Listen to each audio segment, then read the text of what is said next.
내가 무슨 말을 더하리요? 기드온, 바락, 삼손, 입다, 다윗 및 사무엘과 선지자들의 일을 말하려면 내게 시간이 부족하리로다.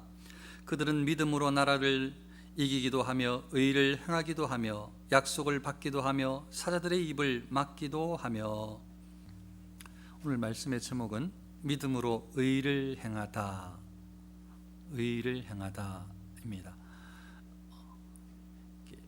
구약의 믿음의 선진들이 32절의 말씀을 인용하자면 기드온, 바락, 삼손, 입다, 다윗 및 사무엘과 그리고 여러 선지자들, 그리고 여기에 지금 언급되지 않았던 수많은 인물들, 믿음의 사람들, 그 사람들은 믿음으로 나라들을 이기기도 하며, 지난번에 살펴봤고 의를 행하기도 하며, 오늘 말씀 내용입니다. 이 믿음의 사람들이 의를 행하였다는 거예요. 의를 행한다는 게 이게 무슨 뜻인가 알 것 같긴 한데 말해보라면 너무 짧게밖에 말할 수 없을 것 같아요. 반대는 불이니까 의를 행하라는 것은 그런 식으로 이해하면 되지 않겠는가, 그렇게 생각이 되지만 조금 정확하게 넓혀서 깊이 이해를 하자면 이런 의미라는 것입니다. 거룩한 삶을 사는 것을, 거룩한 삶을 살아가는 것을 의를 행한다, 이런 의미라는 거예요. 그러니까 의를 행한다는 게 뭔가, 의를 행하겠습니다, 거룩한 삶을 살겠습니다, 이런 말이라는 거죠. 그러니까 의하고 거룩한 삶하고 같다는 거죠. 그러면 누가 의를 행할 수 있는가? 누가 거룩한 삶을 살 수가 있겠습니까? 누가 거룩한 삶을 살아야 하겠습니까? 누가 의를 행해야 되겠습니까? 이것은 안 믿는 세상 사람들이 아니고, 똑똑한 세상 사람들이 아니고, 너그러운 세상 사람들이 아니고, 하나님께로부터 하나님의 은혜를 입고 선택함을 받아서 예수님을 통해서 거듭난 사람, 중생한 사람, 다시 태어난 사람이 바로 의를 행하는 사람이다. 거룩하게 살아가야 될 사람이다. 하나님의 아들, 딸 된, 하나님의 아들, 딸로 다시 태어난 우리가, 그리스도인들이 의를 행해야 될, 거룩한 삶을 살아야 될 사람들이다, 이렇게 보시면 되겠습니다. 그럼 왜 우리가 의를 행하고 싶을까요? 우리가 왜 거룩한 삶을 살고 싶을까요? 나는 거룩한 삶을 안 살고 싶은데요, 나는 의를 안 행하고 싶지 않은데요.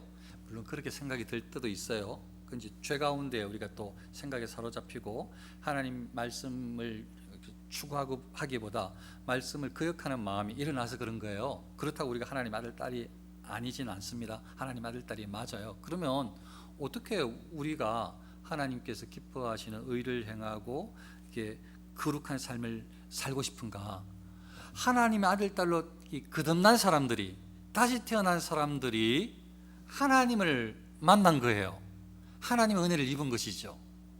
하나님을 만나고 하나님의 은혜를 입고 보니까 하나님의 사랑이 너무 크고 나를 향한 하나님의 선택하심, 인도하심이 깨달아지는 거죠. 그래서 하나님을 아버지라 부르게 되었죠. 그래서 나는 새로운 인생을 살고 있다, 나는 거듭난 새 인생을 살고 있는 것이다, 이렇게 이제 고백을 하면서 살아가는데, 그렇게 거듭나서 새 인생을 살다가 보니까 하나님을 아버지라 부르다 보니까 하나님에 대해서 관심이 생기고 하나님을 점점 깊이 넓게 잘 알게 되시는 거예요, 지식적으로.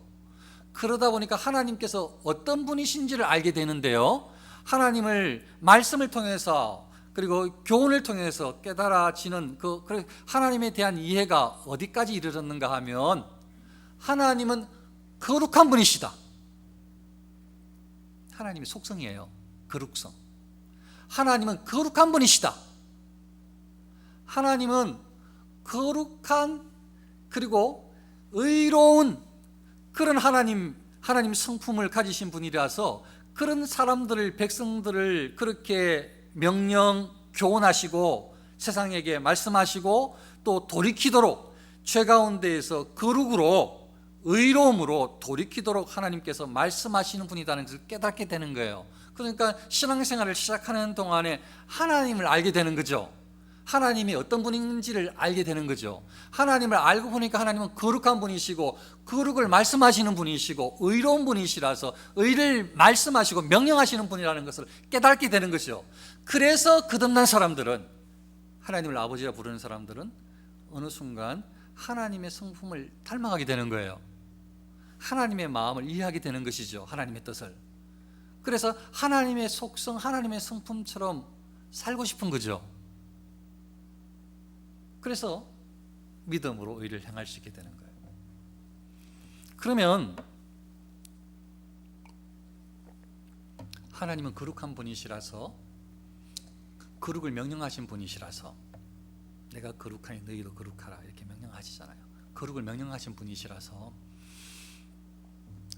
하나님의 자녀들이, 그리스도인들이 하나님의 성품을 닮아가고 싶다고 했는데, 그러면 거룩하게 살아가는 사람이 거룩한 삶을 사는 것이 의로운, 의를 행하는 삶이라고 했는데, 실제로 그럼 거룩한 사람은, 의를 행하는 사람은 어떻게 살아가느냐? 성경에서 알려주는 데가 있어요. 제가 한번 읽어드릴게요. 이 지금부터 읽어드리는 것이 거룩한 삶을 추구하는 의로운 의를 행하는 사람들의 모습이라는 거예요. 정직하게 행하며 공의를 실천하며.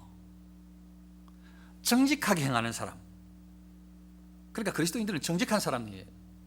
정직하게 행하는 거예요. 거룩한 삶이라는 거죠. 이게 공의를 실천하며, 공의를 실천하는 사람이다. 그의 마음에 진실을 말하며, 마음에서부터 진실함이 입 밖으로 나오는 사람이다. 이게 거룩한 사람이라는 거예요. 의를 행하는 사람이라는 거예요. 그의 혀로 남을 허물하지 아니하고, 다른 사람 계속 약점을 잡는 사람, 그런 태도, 하나님의 성품의 태도가 아니죠. 그의 혀로 남을 허물하지 아니하는 사람이 거룩한 삶을 살아가는 사람이라는 거예요. 그의 이웃에게 악을 행하지 아니하며, 오늘 감사하게도 장로님의 상당수 기도에 굉장히 많은 부분이 이웃에 대한, 이웃을 어떻게 대할 것이냐. 그래서 한편으로 제가 마음속으로 그냥 그렇게 했어요. 왜냐하면 여기에 딱 나오잖아요. 그의 이웃에게 악을 행하지 아니하며 그의 이웃을 비방하지 아니하며. 그러니까 이게 그리스도인의 삶이라는 거죠. 기도하신 내용이 들어있다 이 말씀을 드리고 싶어요. 그리스도인이 어떻게 살아야 되는가? 거룩한 삶을 살아가야 되는 사람이 이웃에 대해서 어떻게 해야 되느냐? 옆집 사람에 대해서, 이웃에 대해서 어떻게 해야 되느냐? 그 사람들에게 악을 행하면 안 돼요. 악을 행하지 아니하며 그의 이웃을 비방하지 아니하며. 비방하지 않는다는 거예요. 비방하지 아니하며. 좀 더, 그의 눈은 망령된 자를 멸시하며. 원래 우리가 그리스도인들은 웬만해서 화를 안 내는 게 좋아요. 그게 성경적이에요. 웬만해서 분노를 웬만해서 노를 바라지 않는 게, 노를 하지 않는 것이, 사람이 아무도 노를 안 하는 게, 분노하지 않는 사람은 없지만 가급적이면은 하지 않는 것이 성경적이에요. 우리가 왜 욱해서 분노하는 것 아니에요. 그런데 욱해도 되는 게 있어요. 욱해도 해야 될 때 안 하는 것은 죄가 되는 게 있어요. 잘못하는 게 있어요. 그게 뭔가 하면, 저는 개인적으로 성경에는 분명히 이렇게 이야기를 하고 있지만 적용을 하자면, 누군가가 부모님에 대해서 욕을 해. 아버지에 대해서 막 이렇고 어머니에 대해서 막 저렇고 막 욕을 해. 근데 제가요, 사랑이 많아서 교회 목사라 가지고, 아이고 그렇죠, 우리 아버지도 나쁜 사람 맞죠, 우리 어머니도 못난 사람 맞죠, 욕하세요. 욕하는 당신의 말이 아주 치당하십니다. 대단히 훌륭한 말씀이에요. 맞죠? 당연히 욕먹을 마땅할 사람이죠. 우리 인간이 뭐 완전한 사람이 있나요? 이렇게 제가 태도를 취한다면, 저는 좀 성경을 이야기하는 게 아니라 제가 예를 들어서 말씀드린다고 했어요. 저는 아주 제가 볼 때에 성경을 잘못 이해한 사람, 부모를 공경할 줄 모르는 사람, 부모를 사랑할 줄 모르는 사람의 태도라고 저는 생각해요. 부모님의 잘못을, 부모님의 죄를 죄 없다라고 말하는 것이 아니고, 부모님이 어떤 이유 없이 누군가에게 예를 들어서 조롱, 경멸, 모욕을 당하는데 자식이 괜찮습니다 하세요 하고 한다면 그게 자식이 맞겠는가 이런 생각이 들거든요. 근데 물론 오늘 성경은 꼭 그런 의미라기보다 사실 의미는 그의 눈은 망령된 자를 멸시하며, 이 의미는 하나님의 관계에 대해서 하나님을 향해서 모욕하고 하나님을 멸시하고 하나님을 없이 여기고 하나님의 권세, 하나님의 권위를 무시하는 사람들한테 아무 감정이 없는 거죠. 이거 괜찮습니다. 하나님은 사랑이 많으셔서 하나님을 아무리 욕해도 괜찮아요, 하세요, 괜찮아요. 전 너그러워요. 저는 하나님의 사랑을 입은 사람이거든요. 절대로 내 욕만 하지 말고 부모님이건 하나님이건 막 하세요. 나는 넓어요, 마음이. 그러면 되겠어요? 하나님을 사랑하는 사람이라고, 하나님의 아들, 딸이라고 할 수 있겠어요? 진짜 부모님의 아들, 딸이라면, 부모님을 존경하고 부모님을 사랑하는 아들, 딸이라면 적어도 최소한 부모님에 대해서 누군가가 말하는 데서 욱하는 게 있어야죠. 근데 이걸 성경적으로 이야기하자면 하나님은, 부모님이 혹시 실수할 수 있지만 하나님은 실수하는 분이 아니시거든요. 하나님은 정말로 완전하신 분이시거든요. 그러니까 하나님이 뭐 잘못해가지고 욕 먹을 그럴 분이 아니란 말이에요. 그런데 자녀들인 우리가 그렇게 하나님을 향해서 말하는데 괜찮다고 하고 있다면, 이게 그냥 우리가 그리스도인은 그리스도인이 있어요. 하나님이 욕 먹어도 그냥 모른 채 하는 하나님 아들, 딸들, 하나님을 욕하는 사람한테도 전혀 그냥 하세요 하고 조용히 그냥 뒤에서 그냥 잠잠한 사람, 하나님 아들, 딸들, 그럴 수도 있는데, 거룩한 삶을 살아가는 사람, 의를 행하는 사람은 방금 성경에서 그의 눈은 망령된 자를 멸시하며 참아, 심지어는 나를 향해서 뭐라고 하는 것도 참아. 그런데 하나님을 향해서 이야기하는 것은 못 참아. 하나님을 향해서 하는 것은 그를 멸시해. 이게 저는 맞다고 생각해요. 성경에서 그런 이야기를 하고 있다고 생각이 들어요. 그게 의를 행하는 사람입니다. 여호와를 두려워하는 자들을 존대하며, 의를 행하는 사람, 거룩한 삶의 삶이 여호와를 두려워하는 사람을, 하나님을 사랑하고 하나님을 두려워하는 사람을 존대하며, 그러니까 신앙 있는 하나님을 의지하는 사람을 무시하는 신앙인들은 아주 잘못된 거예요. 기본을 모르는 거고, 그 사람이 그리스도인인지는 몰라도 하나님께서 말씀하시는 거룩한 삶을 살고 있는 것은 아니에요. 어떻게 하나님을 경외하는 사람을, 하나님 앞에 하나님을 두려워하는 사람을 함부로 무시할 수가 있겠어요? 하나님을 존경하고 하나님을 사랑하는 사람을 당연히 그 사람의 의견, 그 사람의 어떤 삶의 가치를 존중해 주는 거죠. 존대하며, 그 사람이 의를 행하는 거룩한 사람이다. 그의 마음에 서원한 것은 해로울지라도 변하지 아니하며, 서원은 하나님을 향해서, 하나님 앞에 서원한 것은 이거 나한테 손해라도 바꾸지 않는 사람, 그 사람이 바로 그 사람이 이 거룩한 삶을 살아가는 사람이다. 이자를 받으려고 돈을 꾸어주지 아니하며, 이자의 욕심이 있지 않는 사람, 뇌물을 받고 무죄한 자를 해하지 아니하는 자이니, 죄 없는 사람인데 뇌물을 많이 받다 보니까 죄 있다고 판결을 내릴 수밖에 없는, 그러면 뇌물이 이 공의를 굽게 한 것 아니에요. 그것은 하나님의 사람, 거룩한 생활이 아니라는 거죠. 의를 행하는 모습이 아니라는 거예요. 방금까지 이야기했던 것을 학자들은 거룩한 삶을 살아가는, 성경에서 이야기하는 예표의 예가 될 만한 구절이라 표현을 했어요. 제가 설명을 해드린 거예요. 그러면 방금 말씀에 이렇게 살아가는 사람이 있겠는가 싶을 수 있잖아요. 나는 정말 못 살아가는데, 우리는 잘 못 살아가는데, 끊임없이 우리는 불순종하고 거역하고 하나님께서 기뻐하실 삶을 못 사는 것 같은데, 그런 생각이 들 수 있잖아요. 방금 이야기한 거 다시 한번요. 정직하게 행하며 공의를 실천하며 마음의 진실을 말하며 혀로 남을 허물하지 아니하고 그의 이웃에게 악을 행하지 아니하며 그의 이웃을 비방하지 아니하며 눈은 망령된 자를 멸시하며 여호와를 두려워하는 자를 존대하며 그의 마음에 서운한 것은 해로울지라도 변하지 아니하며 이자를 받으려고 돈을 꾸어주지 아니하며 뇌물을 받고 무지한 자를 해하지 아니하는 사람이 있겠는가? 있다고 볼 수가 있는 거죠. 어떤 사람인가? 첫째는 망령된 자를 멸시하며 여기에 해당되는 개인적으로 그리고 의를 행하는 사람이라고 생각되는 사람은 비느하스라는 사람이 이스라엘 백성들이 범죄할 때에 이스라엘 백성들이 이 모압 여자들과 음행하기를 시작했을 때 시딤이라는 곳에서 그러니까 막 문란해지고 우상을 섬길 때요. 한 구절 읽어드리면 그 여자들이 자기 신들에게 제사할 때에 모압 여자들이 자기 신들에게 제사할 때에 이스라엘 백성을 청하여 백성이 먹고 백성을 청하니까 이 백성이 뭐 여자야기보다 앞에 음행을 하기를 시작합니다 하면서 이어지는 이야기니까 이 백성은 남자 확률이 커요. 대부분 다. 그래서 이 남자들이 백성이 먹고 그들의 신들에게 절하는 거예요. 그러니까 같이 우상 숭배를 하는 거지. 지금 이스라엘이 바알을 섬기는 이런 행동을 보이니까 하나님께서 여호와께서 이스라엘에게 진노하시니라. 하나님께서 진노하셔서 모세에게 이렇게 말씀하십니다. 백성의 수령들을 잡아 태양을 향하여 여호와 앞에 목매어 달라. 죽이라고 하신 거예요. 하나님께서 모세에게. 수령들 머리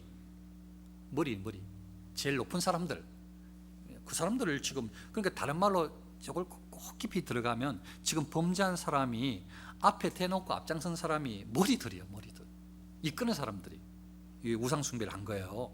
그러니까 하나님께서 본보기로 그들을 그들 죽이라고 하신 거죠. 근데 이런 일이 사실 거기에 수령들이나 이 이끄는 사람들이 대단히 존경받는 사람들 아니에요. 보통 대부분 다 가장이 족장이 아니에요. 족장. 그리고 백부장 뭐 이렇게 되잖아요. 그 우리의 대표인데 그 사람은 얼마나 귀한 사람들이에요. 다른 말로 말하면 우리의 남편이고 우리 아들인데 얼마나 귀한 사람이에요. 그러니까 형제고 이웃이고 친척이고 막 대단히 존경해야 될 사람인데, 근데 막 지금 아주 문란하게 범죄하게 되니까 하나님께서 그렇게 명령을 하시니 모세가 이스라엘 재판관들에게 이르되 너희는 각각 바알볼에게 가담한 사람들을 죽이라. 그 하나님께서 명령하신 대로 그들을 다 죽이라. 이렇게 이제 모세가 명령을 했어요. 이때에 사람들이 이스라엘 자손의 온 회중이 회막문에서 울 때에, 이거는 저의 상상입니다. 사람들이 이제 마음이 아픈 거예요. 잘못한 것은 알겠는데 이게 남편을 잃으려고 아들을 잃으려고 아버지를 죽어야 되는 이 상황에 막 놀라운 두려운 일이 일어난 거죠. 막 기겁을 하는 거죠. 그러니까 제 상상이라고 했어요. 사람들이 몰려와서 막 우는 거야. 남녀노소 할 것 없이 사람들이 와가지고 막 성막은 하나님 법궤가 있는 거기에 와가지고 하나님 앞에 매달리는 거지. 사람들이 막 울고 막. 그러니까 한편으로 생각하면 회개도 있었을 거라고 생각이 들어요. 그 누군가는 하나님 잘못했습니다. 또 어떤 사람은 그냥 그 자체가 너무 속상해서 막 울고, 사람을 잃을 것, 혹시나 잃었는지는, 잃었단 말은 죽였단 말은 아직은 없어요. 그러니까 이런 어떤 상황에 막 울음이 막 눈물이 막 눈물바다가 돼요. 근데요, 이 상황을 아주 철면피가 있어요. 아주 우습게 여기는 사람. 그래서 제가 아까 여기 그 망령된 자를 멸시하며의 예라고 제가 이제 소개를 한번 해본 거예요. 이 부에는 그 어떤 사람이 있는가 하면, 한 사람이 이스라엘 자손의 온 회중이 회막문에 울 때에 이스라엘 자손 한 사람이 모세와 온 회중의 눈앞에, 사람들 다 보는 앞에서 미디안의 한 여인을 데리고 그의 형제에게로 온지라. 다 쳐다보고 있는데, 다 울고 있고 다 쳐다보고 있는데 당당하게 이방 여자를 데리고 지금 창막으로 들어가는 거예요. 나쁜 짓을 하려고 지금 당당해. 다른 사람 다 쳐다봐도 상관이 없어. 하나님이 뭐라고 말해도 상관없어. 그냥 당당해요. 그러니까 막 이 사람이 미디안 여인을 데리고 지금 들어가는 거예요.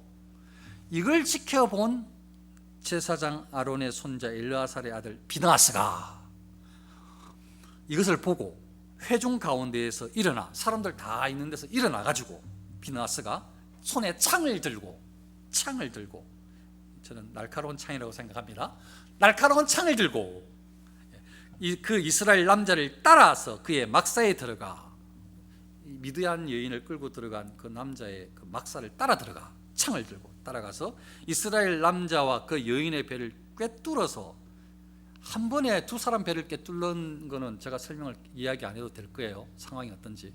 한 번에 두 사람 배를 꿰뚫었어요. 그러니까 죽은 거예요. 두 사람을 죽이니 연병이 이스라엘 자손에게 그쳤더라. 이스라엘 백성을 살린 거예요. 비느하스가 저는 하나님을 경외하고 하나님을 두려워하고 하나님의 말씀에 순종해야지 살 거라고 그 말씀을 그대로 받은 것 같아요.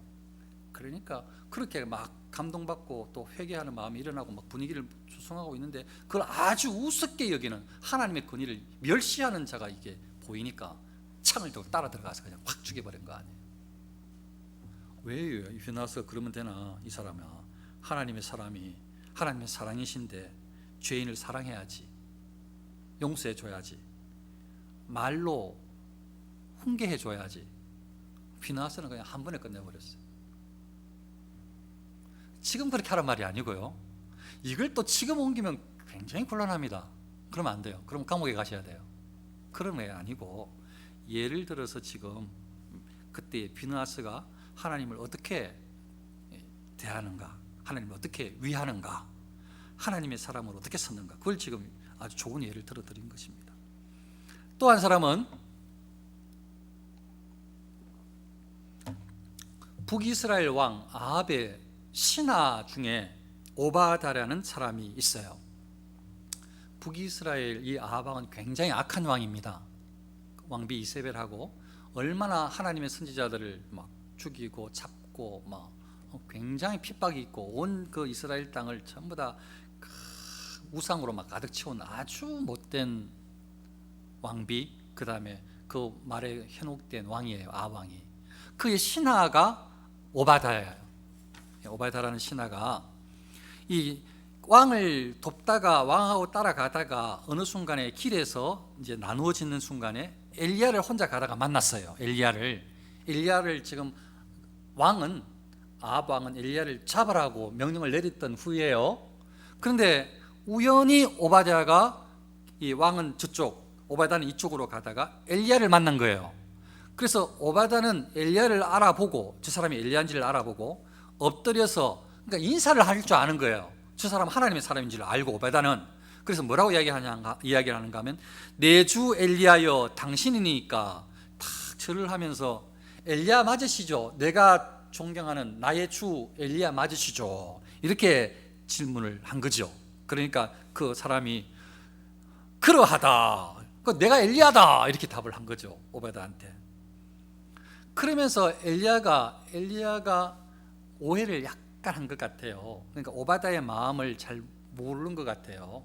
깊이 오바다가 진짜 어떤 사람인지, 대단한 선지자임에도 불구하고 뭐라고 지금 엘리야가 이야기하는가 하면, 그래 내가 엘리야 맞으니까 너 왕한테 가서 일러라, 이렇게 말을 하는 거예요. 내 주에게 말하기를 엘리야가 여기 있다, 그렇게 하라고 하는 거예요. 엘리야가 여기 있다고 하면은 상급받을 거 아니에요. 엘리야 여기 있다고 말해라, 너의 주한테, 아합 왕한테 가서 일러 바쳐라, 이 말을 지금 한 거예요. 그때에 오바다가 한 말이에요. 내가 무슨 죄를 범하였기에 당신이 당신의 종을, 이것은 엘리야가 나를, 이 말이죠, 아합의 손에 넘겨 죽이게 하려 하나이까. 엘리야여, 내가 무슨 죄를 지어서 나를 아합의 손에 죽게 하려고 합니까? 이 말이죠. 당신의 하나님 여호와께서 살아계심을 두고 맹세하노니, 오바다는 하나님이 살아있다고 이야기를 하고 있는 거예요. 당신의 하나님 여호와께서 살아계심을 두고 맹세하노니. 그래서 그 말이 좀 길어요. 긴데 설명을 이게 듣다가 또 헷갈릴까 봐서, 안에 내용은, 그 구절 내용은 이런 내용이에요.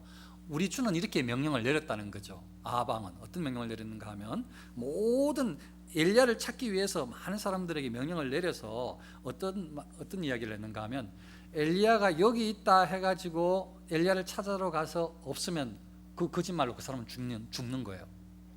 엘리야가 없다고 했는데 가서 막상 보니까 엘리야가 있는 거야. 그럼 엘리야를 숨겨준 거라서 그 사람은 죽는 거예요. 그러니까 엘리야를 찾기 위해서 아합이 엘리야에 대해서는 정확하게 말을 해야지, 있다고 없다고 잘못 이야기했다가는 그대로 확인이 안 되면 그 사람은 바로 죽음이에요. 죽음. 바로 사형이에요. 사형. 그러니까 그 다음이에요. 왜 그러면 이 오바다가 이렇게 말을 하는가 하면, 지금은 당신 엘리야가 내 앞에 있지만, 제가 이 오바다가 신앙에 있다고 방금 하나님을 인정한다고 표현을 했잖아요. 뭐라고 이야기를 하는가 하면, 내가 당신을 떠난 후에, 지금은 엘리야 당신이 내 앞에 있지만 내가 당신을 떠난 후에 여호와의 영이 내가 알지 못하는 곳으로 당신을 이끌어 가시리니, 하나님은 당신을 사랑하셔서, 엘리야 당신을 사랑하셔서 내가 이 자리를 피하면 혹시나 당연히 하나님은 당신을 내가 모르는 다른 곳으로 옮겨 가실 것입니다. 이렇게 신앙적으로 이야기를 하는 거예요, 엘리야한테. 그래서 내가 만일 엘리야가 여기에 있다고 그렇게 알려줬다가는 하나님은 당신을 다른 곳에 옮겨 놓은 다음에 아합을 데리고 오면 아합 왕이 나 없다고 왜 거짓말을 했냐고, 나를 죽일 텐데 왜 나를 지금 죽이려고 이렇게 말씀하십니까? 이런 이야기예요, 지금 오바다가. 그러면서 오바다가 하는 이야기예요. 당신의 종은 어려서부터 여호와를 경외하는 자라. 이제 자기 신앙을 이야기하는 거예요. 엘리야요, 저는 어릴 때부터 하나님을 경외하는 사람입니다. 이렇게 이야기를 하는 거죠.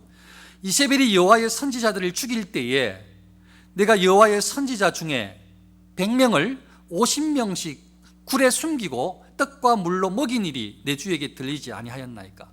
내가 예전에, 최근일 수도 있고, 내가 예전에 이세벨 왕비가 극악하게 하나님의 사람들을, 선지자들을 죽이려고 잡으려고 했을 때 제가 그 100명을 50명씩 나눠가지고 이 굴에 50명, 저 굴에 50명, 그리고 그 사람들에게 그 50명 되는 떡과 물을 계속 갖다 날라다 주면서 내가 그 사람들을 살려 지켜낸 사람이 난데, 그 사람은 그런 소문을 못 들어봤습니까? 이런 이야기를 하는 거죠.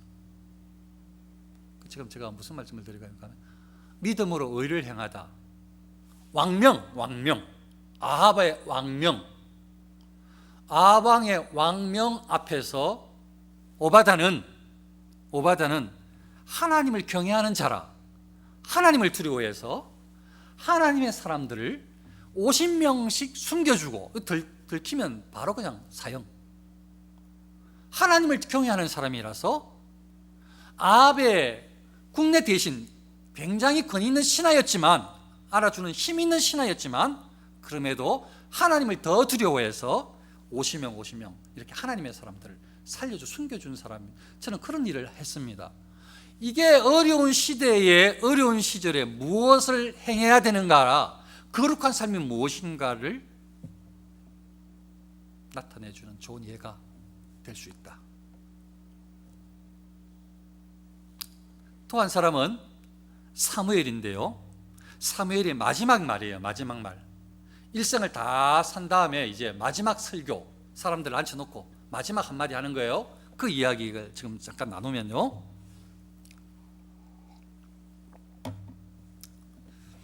나는 늙어 머리가 휘어졌고 내 아들들도 너희와 함께 있느니라. 내가 어려서부터 오늘까지 너희 앞에 출입하였거니와 내가 여기 있나니 여호와 앞과 그의 기름 부음을 받은 자 앞에서 내게 대하여 증언하라. 내가 누구의 소를 빼앗았느냐?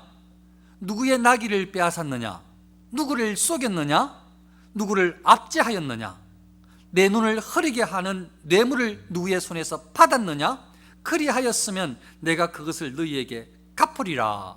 이렇게 마지막에 설교를 이야기를 했어요. 자기가 어떻게 살아왔는지를 이야기한 거예요. 그때 그것을 지켜보던 그 앞에 있던 사람들이 뭐라고 이야기하는가 하면, 그들이 이르되 당신이 우리를 속이지 아니하였고 압제하지 아니하였고 누구의 손에서든지 아무것도 빼앗은 것이 없나이다. 이렇게 답을 딱 해준단 말이죠. 일생 동안 어릴 때의 사무엘이 성전에 들어갔잖아요. 우리가 잘 아는 대로 사무엘아 이렇게. 근데 이 어릴 때 사무엘이 이제 지금 이제 인생을 다 살아서 이제 요 다음에 이제 곧 죽음 장면이 나와요. 이제 마지막에 사람들에게 이제 이 사사로서 이렇게 마지막 설교, 어떻게 보면 마지막 설교 내용을 지금 뭐라고 그 사람들과 확인을 하는가 하면, 내가 살아오는 일생 동안 내가 누구의 소를 빼앗은 적이 있느냐. 사사는 대장, 지금 말하는 왕, 대통령, 임금, 이 재판도 하고 다 하는 사람이 사사거든요. 그래서 이제 일생을 살은 다음에 말하는 거예요. 내가 지금까지 누구의 소를 빼앗았느냐? 빼앗을 수도 있지요. 사람도 소도 다 빼앗을 수 있어요. 힘이면, 왕이면 원하는 대로 다 취할 수 있는데. 그런데 사무엘이 내가 누구의 술을 빼앗았느냐? 누구의 나귀를 빼앗았느냐? 누구를 속였느냐? 누구를 압제하였느냐? 내 눈을 흐리게 하는 뇌물을 누구의 손에서 받았느냐? 내가 누구한테 뇌물 받은 적이 있느냐? 이렇게 질문을 한 거예요, 사람들 앞에. 그러니까 아까 말씀드린 없나이다 한 거죠. 그리스도인들은 어떤 사람인가? 그리스도인은 믿음으로 의를 향하여 살아가는 사람들인데, 의를 향한다는 것이 뭔가? 거룩하게 살아가는 삶을 말하는 것이다. 거룩하게 살아가는 사람들이 어떤 삶인가? 아까 처음에 쭉 설명을 많이 했던 그럼 그렇게 살아가는 사람들이 있는가? 지금 보니까요, 사무엘은 그렇게 살아갔네요. 일생 동안 의를 행하며 살아가는 사람이 있는 거예요. 일생 동안. 다윗은요, 다윗이 어디로 가든지 여호와께서 이기게 하셨더라. 다윗이 온 이스라엘을 다스려 다윗이 모든 백성에게 정의와 공의를 행할세. 왕이 되고 아니면 장군이 되어진 이후에, 많은 사람들을 거느린 이후에, 적어도 금요일 날 비슷한 설교를 했기 때문에 이해가 금방 되실 거예요. 적어도 힘이 있을 때 다윗은 이제부터 어떤 일에 대해서 아주 공의롭게, 그리고 모든 사람들, 백성들을 다 위하는 그런 아주 정의로운, 공의로운 그런 판단을 이제부터 행하는 그런 왕으로서, 사람들에게 존경받는 그런 장군으로, 그런 사람으로 서기를 살아가는 그런 삶을 다윗이 살았다는 거예요. 모든 백성들이 인정하는, 많은 사람들이 인정하는 그런 정의와 공의를 행하는 삶을 다윗이 살았다는 거예요. 행할 수 있을 때에, 권세가 있을 때에, 권세 있는 자리에 섰을 때에, 내가 행할 수 있을 때에, 그런 자리에 앉을 수 있도록 하나님께서 은혜를 허락해 주셨을 때에 무엇을 따를 것이냐? 다윗은 정의와 공의를 행했다고요. 믿음으로 살아가는, 믿음으로 의를 행하여 살아가는 삶이 바로 이런 삶이라고. 거룩한 삶이 바로 그런 사람이라고. 자신의 안의 내면에서부터 철저하게 하나님 중심으로 바뀌는 사람이고, 방금 이야기했던 대로 이웃에게 확대되어지고 나라까지 확대시켜서 이웃에게 사랑 실천, 정직함, 속이는 것 없이, 뺏는 것 없이, 그렇게 공의와 정의 온 나라 백성들에게까지 다 확장시키는, 이게 그리스도인의 삶, 의를 행하는 삶이라는 것입니다. 그냥 살다가 천국 가는 게 문제가 아니고요, 우리의 사명이 그렇다고요. 믿음으로, 믿음의 선진들이 그렇게 살아갔다고요. 항상 잘 살 수는 없어요. 계속 위로만 정직하게 완전하게 살아갈 수는 없어요. 우리는 죄인이에요. 그래서 언제든지 금방 넘어질 수 있고, 교만하다가 또 자빠지고 또 범죄하고 그럴 수가 있어요. 그러지만 다시 일어나고 다시 위로 향하여서, 우리는 하나님의 아들, 딸들, 그리스도인들은, 하나님을 통해서 하나님의 은혜를 입은 사람들은, 하나님을 아버지라 부르는 사람들은 적어도 믿음으로 남아있는 인생을, 의를 행하는 인생을 살아야 되겠다. 거룩한 삶을 살아야 되겠다. 지금까지 설교한 그 모든 삶이 내가 추구해야 될 삶이다, 이렇게 받으시고, 넘어지면 다시 일어나고, 불순종했으면 다시 순종으로, 범죄했으면 다시 회개함으로, 그렇게 날마다 회복되어져서 하나님을 추구하고 말씀을 쫓아 살아가는 사람, 믿음으로 의를 행하는 사람, 저와 여러분들 될 수 있으시기를 축원합니다. 기도하겠습니다.